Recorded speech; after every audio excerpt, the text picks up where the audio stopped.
This is the Little Moments Count radio podcast, created in partnership with community radio stations throughout Minnesota.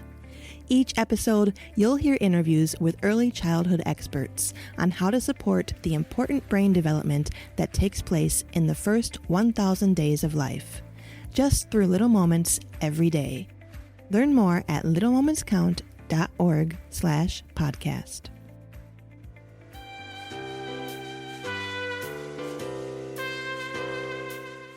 You are listening to WFNU. It's 94.1 FM, Frogtown Community Radio. This is the show So St. Paul, where we talk about all the great things, people, events, organizations, all the amazing things that are happening in my favorite city, our capital city, St. Paul, Minnesota. I am your host, Katey DeCelle, and I'm here every Thursday from 5 to 5:30 p.m., bringing you the best that St. Paul has to offer. And this episode is presented in partnership with Minnesota Public Radio and Little Moments Count. Little Moments Count is a statewide collaborative focused on helping parents and caregivers learn about the importance of brain development in the first 3 years of life. Nearly 80% of brain growth happens in the first 1,000 days, and small moments of interaction like talking, playing, reading, and singing help create the pathways that build a child's brain during this early stage of life. You can find out more information at littlemomentscount.org. I am very excited. WFNU and So St. Paul is very excited to be bringing you Little Moments Count every month, where we focus a conversation about early childhood development. We have a new guest every month, and this month we are talking with Crystal Stein. Welcome. Hey, Katey. Thanks for having me. You're welcome. I've got your bio here, so I'm just going to read your bio. But first, I should have asked this before air. Beret Publishing or Beret? Beret. Beret. Okay, thank you. Crystal here with me. Crystal Stein is the founder and CEO of Beret Publishing, a Minnesota-based children's media company that's dedicated to reimagining early childhood learning through storytelling, music, and accessibility. Through its flagship division, Beret Books, Crystal has created a first-of-its-kind collection of multisensory board books, and we have some here in the studio, and they are awesome. They integrate original music, poetry, and grade 2 braille, which encourages families to read, sing, and engage together from the very beginning. Her work is rooted in a mission to illuminate the stories of historically overlooked artists and composers, bringing their legacies to life for a new generation. Beret Publishing operates on an omni-channel platform, expanding beyond books into music, animation, and educational programming to support meaningful early interactions between children and caregivers. Prior to founding Beret Publishing, Crystal spent over 16 years in financial services as a finance executive, and most recently at a Big Four firm where she advised organizations on strategies, operations, and growth. She now brings that same level of discipline and vision to building a modern children's media company grounded in creativity, accessibility, and impact. And along with all those amazing things, Crystal lives in Minnesota with her husband, their 2 young children, their dog Lucky, and is joyfully expecting their 3rd child in the summer of 2026. Congratulations. Thank you. We're so excited. That's amazing. You do so many things. And I met your lovely family, and they're so great. Yeah. They're here in the studio wandering around and doing kid things. They're very excited to be here. They love all the frogs. Yes, we have many frogs here at Frogtown Radio. Okay, well, I want to get into the interview and get to know why you started this publishing company. Why did you decide to switch careers from financial services to founding a children's publishing company? Yeah, that's a great question. So again, thank you so much for having me, Katey.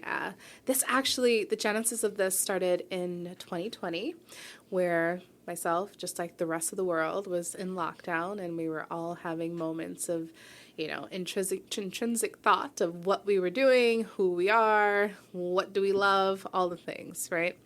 And that was when I actually became a mom for the first time. So you'd mentioned my kids being here. I do have a 5-year-old and a 3-year-old. My oldest was born in the height of COVID. And I grew up from a very just impoverished family in Queens, New York, and we didn't have very much growing up. So as an adult, an educated adult who was educated here right in St. Paul, Minnesota, I didn't learn about all of the greats, in music, like Beethoven, Chopin, Vivaldi, Mozart, all of the juggernauts, right, of music. And not just music, what they do in terms of healing and sciences and how it all integrates, until I was a young adult. When I had a child, I wanted to give him all of the things that I had spent decades trying to catch up, right, to know and learn, even if it was in the smallest of ways. So in 2020, I was able to find these books, but what I wasn't able to do was find books of composers of that esteem that looked like me, right? So we are in an interracial marriage, my husband and I, and so... I remember looking at it and like, I can write these. I can do this. This is back in 2020. But I was in the throes of, my career in management consulting and financial services, as you mentioned. And frankly, I parked it, and I was just like, yeah, I'll get to it, as many do, in lives and aspirations. Then we ended up having another child, a couple of years later. And that tug that we all go through for whatever it is in life, that's just like, you have to do this. You have to follow that voice. You have to follow it. It got louder and louder and louder. Then I really had to face it and come to a decision of, am I going to stay on this proverbial mountaintop and really see through this career that I'd spent, almost 2 decades building?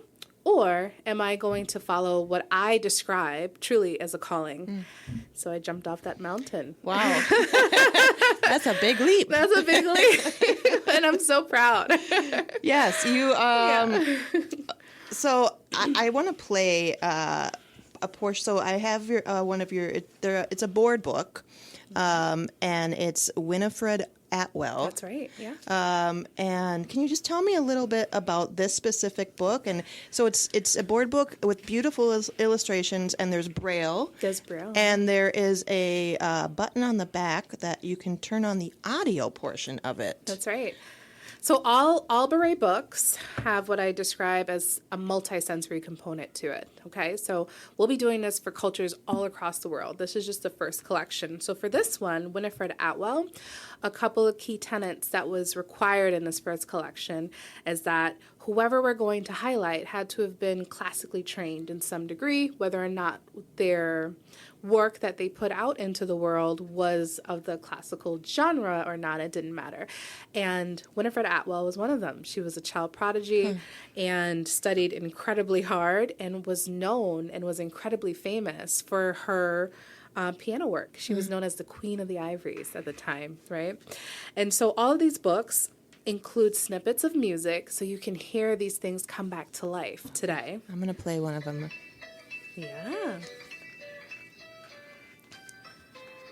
And you'll hear the style. That's called honky tonk, which she was one of the kind of founding mothers of that style and genre for back in the day. And you'll hear the story about how she, kind of came into the world, essentially, and what she brought into it. And it all includes grade level 2 Braille so that we can encompass different styles of learning, right, for everyone to learn at the same time together. So yes, as you run your fingers across the page, you can feel that. And then also, if you notice, we have some of the sheet music from the actual work that she had done burned on the edges, right? To kind of just give the visual of, it's not this imaginary thing. She worked incredibly hard to get on these world stages, to be this incredible artist. And this was the incredible music that she made, right? And they may look like you and me, and you can do it too. Wow, these are beautiful books, and the music is fantastic too.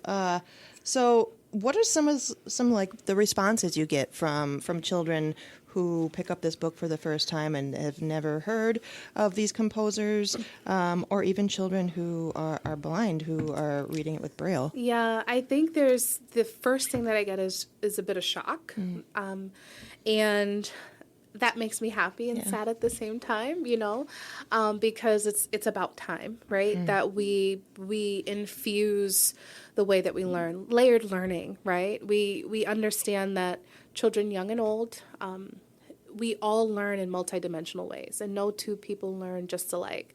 So if you can touch, if you feel, you can hear, it activates different parts of the brain, right? One of the stats that you mentioned from Little Moments Count was like 80% of that brain development happens in the first 1,000 days. 90% of that brain development happens before you're 5.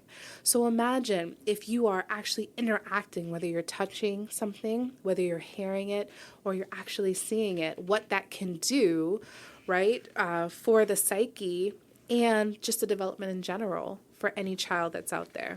Yeah, the addition of the music, what does that do, like, to a child's brain when they're have this thing in their hand, they're using all their senses? Does it help them, like, retain information more? It does, absolutely. That is spot on, and we did not take that lightly. So every element of this was taken with the highest esteem that we possibly could in getting this out in the timelines that we had.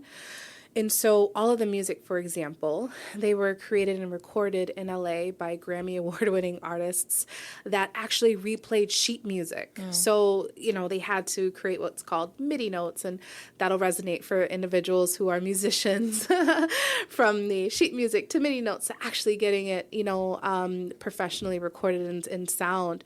And that's our Beret Music division. And we wanted to make sure that professional just sound comes through, even if it's for a 1-year-old or a 6-month-old or a 10-year-old or adults like you and I who are picking it up and like, I've never heard of Winifred Atwell or Honky Tonk music, because yes, it still even impacts and can open our minds in ways that's incredibly profound, right, in our day-to-day use.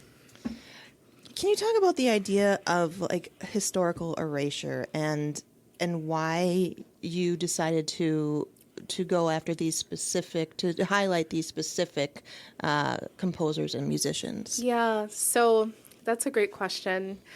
That was actually also a part of the calling. So when you go back to the beginning of the story, when I was talking about, the Beethovens of the world, the Chopins, the Vivaldis, all of these individuals, we're talking about what a lot of people in modern day and contemporary society think of like the originals, the greats. Now, of course, there were others that maybe were held to different esteems in different regions of the world, but those are kind of the juggernauts that we know about, right? So when we talk about historical erasure, we have to really question, were they the only ones, right? And if I can pull a thread. One thing I am very good at is research.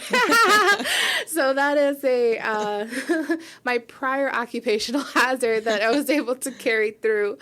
And I wanted to find the originals that were of African descent, right, that were in the classical space. Now, that took me back all the way to the 15th century. Okay, so at first, my time span was between the 15th and the 17th century.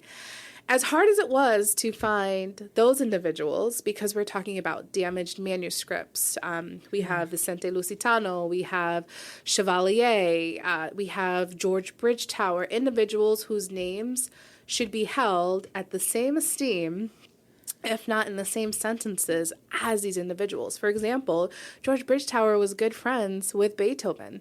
And Beethoven, in fact, and they were both brilliant. I'm not pegging one over the other or saying, hey, they should be equal, but they both should be known for their contribution to how society interprets and lives in the arts today, right?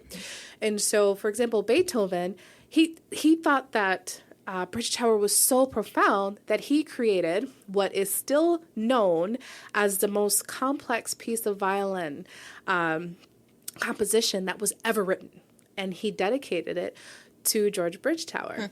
Now, As adults, I could tell this part of the story. It's not in the books, but there was a falling out between the two over a woman. There's historical differences over the why. But the important part is he ended up rescinding that dedication and giving it to a different individual who came forward and said, I don't know why you wrote this. No one will ever be able to play this piece. It's too complex for any violinist. But George Bridgetower could, right? And so there's profound moments and, life happens and all those things. But if you extract what is important in that story, we're talking about child prodigies, okay? We're talking about individuals from that 0 to 5, that 0 to 10, up through, young adulthood and how they dedicated their lives to this passion and see how it impacts and it has that trickle-down effect for generations to come.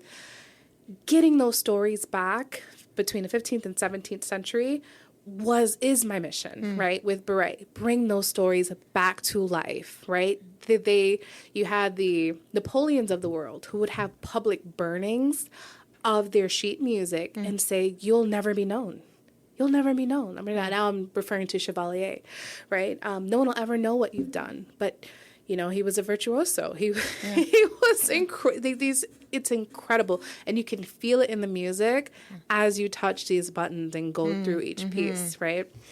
Well, there's so much. There's a lot. I feel the research coming off here. I know. And as hard as it was to find gentlemen, it was even harder to find Black women.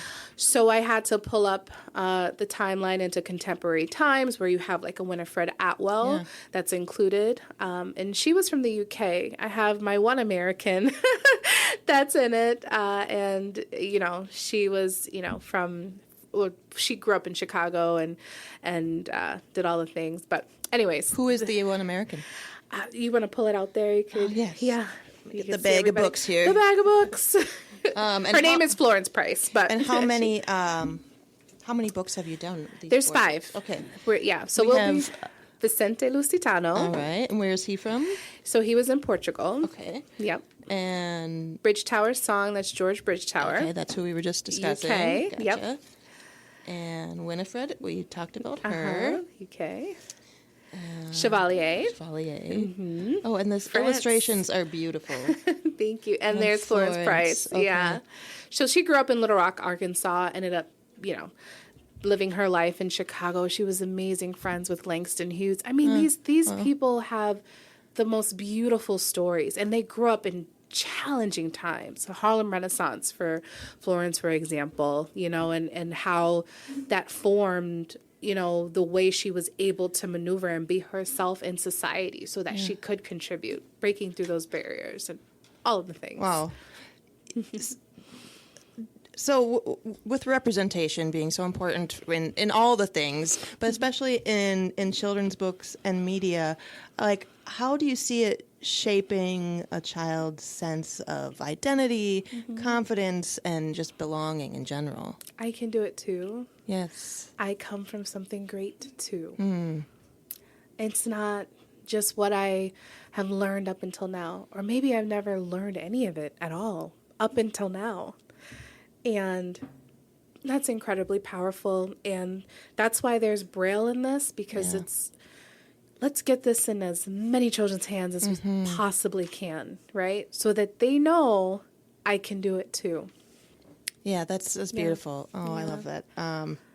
So for families who may not know where to start, what are some, everyday ways parents can help their children learn about their own cultural history, or just anybody, if they want to go outside of their culture? And we talk a lot about window and mirror books with Little Moments Count. So what are some easy ways parents can look at their own cultures or other cultures? Yeah, I like to say that there are a few universal languages. There are a few of them, not very many.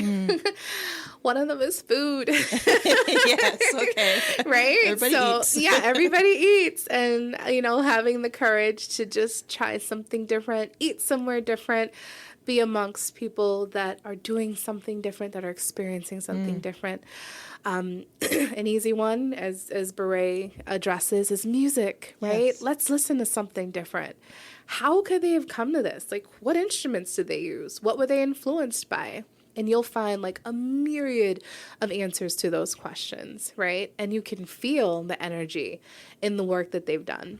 For example, like Vicente, it's very melodic and very slow. He's the oldest of the crew. He's from the 15th century. That's a very long. Yeah. He is the first Black composer ever recorded in history. Wow. The music that we have in these books are the first that is recorded in history, like that people can actually pick up and hear. Otherwise, you have to have an orchestra or something, like try to replay the actual sheet music, but it's actually recorded and able to use and access, right? Wow. Mm-hmm. So music, food, or just talking to somebody or picking up a book, like, hey, this looks different.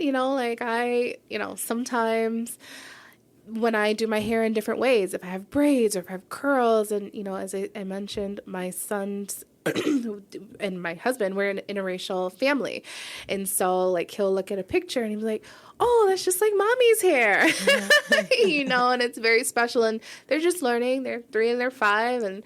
And it's just easy. It's like breathing. It's like learning different, color crayons, or what toy should I play with? It's just something additional that we should not wait until later. Like, let's start the work now and, see what unfolds and expands from that. Yeah, that's great.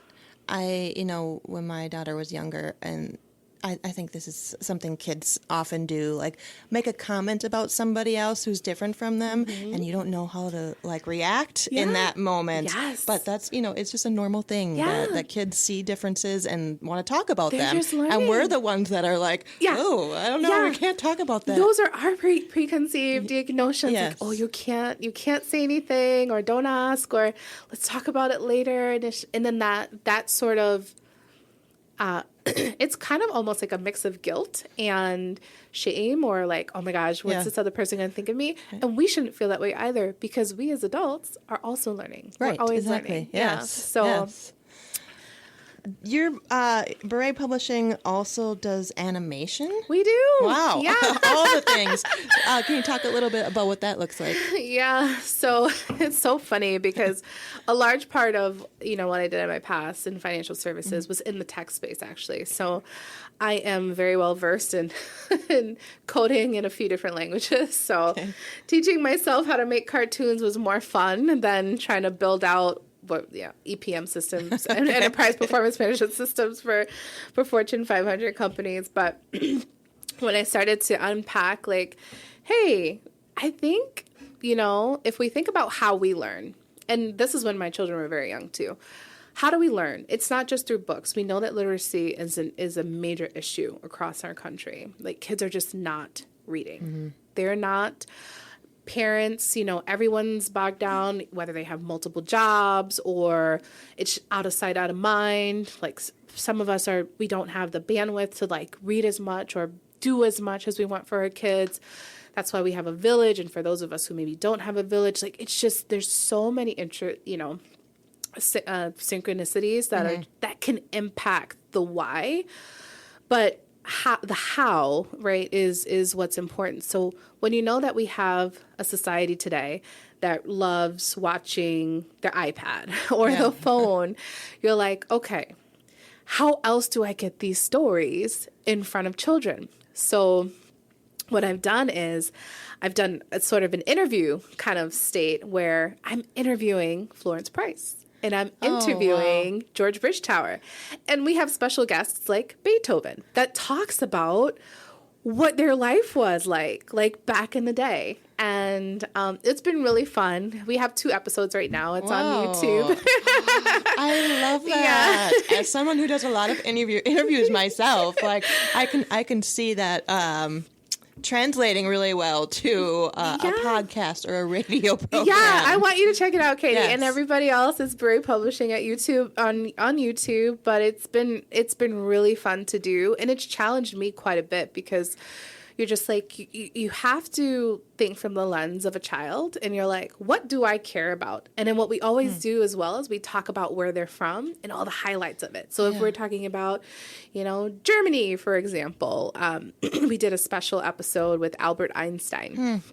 Which was really fun. And, he talked about all the things he loved in Germany. And did you know that gummy bears are from Germany? They were made in Bonn, Germany. Wow. Okay. So different things. So you make it fun. It's educational. Yeah. It's, we had, there's music. We also play their music. And the reason why we had someone like Albert Einstein on it, and he's out of the cohort, but he was a special guest, is because he was classically trained by his mother, Pauline Einstein, who was classically trained herself, and he has gone on record, and this is something that anyone can look up, that if he wasn't a physicist, he would have become a musician. He loved to play the piano, he loved to play the violin. And so we brought that to life. Well, there's such a big correlation between math and composing. Absolutely. Yeah. You cannot overlook the impact of the arts and how it impacts the sciences and math. Yeah. Mm-hmm. Great. Oh my gosh. I feel like we need another hour and a half to talk about all these wonderful composers.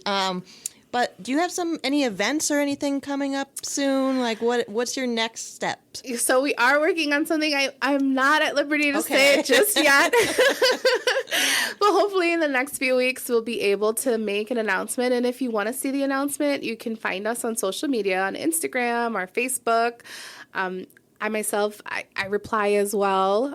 Or you can find us as well on the website at www.beretpublishing.com. Right. Yeah, and you'll be able to see anything and everything that we're up to. Do you have a favorite book that you've done, or are they all like your babies and They're you love them all babies. the same? I know, I do. I love them all the same because they all have their own energy. Yeah. Right? And I think that the respect of that, so let me say this. It is a heavy responsibility to bring these stories back to life. Like, I've asked myself many times, like, who am I to tell this story? If they were, I'm incredibly proud of my career and what I've been able to accomplish up until then. But I'm humbled by the ability to do this. Yeah. I was asked once during one of the events that Beret had put on, like, hey, did you patent? Did you look into patenting, like, getting braille, that combination of like braille and music and all the things. And I looked at it, I was like, why would I do that? Everyone should be doing this. Yes. Everyone should be doing it. The Disneys of the world, everyone should be doing it. We are behind, right? So I'm happy that the inauguration of this type of work is coming out of Minnesota, because Minnesota is incredibly strong, right? And we have so much that we're looking forward to execute on. And just so you guys know, anytime we have an event, there are major, major giveaways. I mean, we've been fortunate enough to give away violins with months of lessons to children who had no idea that they were walking into an opportunity to really expand their minds and not just hear stories, but could you imagine, like, throwing that pebble in the stone and how that could have changed the trajectory of one child's life? So we've been able to do that. So please, you guys, if you do see an event that's coming up with us, be sure to be there. Be sure to check it out. We would love to have you and celebrate what success looks like for you at the onset. Fabulous. Yeah. Crystal Stein from Beret Publishing. Can you give us that website one more time? Yes, it's www.beretpublishing.com. And for anybody out there that wants to buy any books, we have a special code just for having us. It is MPR, Minnesota Public Radio, just the letters MPR, and you will get 50% off your entire order from now until the end of May. Wow, that's amazing. Yes. That's great. It's a good time to remind you that this program is sponsored in part by MPR and Little Moments Count. This is So St. Paul, a show that airs every Thursday from 5 to 5:30 p.m. on WFNU Frogtown Radio. I'm your host, DeCelle, and I will be back next week giving you the best best things, people, places, organizations, books of St. Paul. Thank you, Crystal, for coming on. Thanks, Katey. You can hear a recording of this show at littlemomentscount.org/podcasts. If you'd like to learn more about Little Moments Count, you can visit their website at littlemomentscount.org. I'm going to take us out by playing some more of Winifred Atwell's music from the wonderful Crystal Stein's book. Thanks for tuning in, and we'll see you again next week.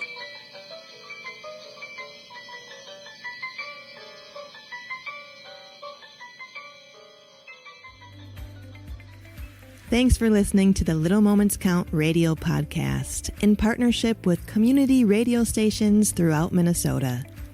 You can find the Little Moments Count radio podcast wherever you get your podcasts and at littlemomentscount.org/podcast.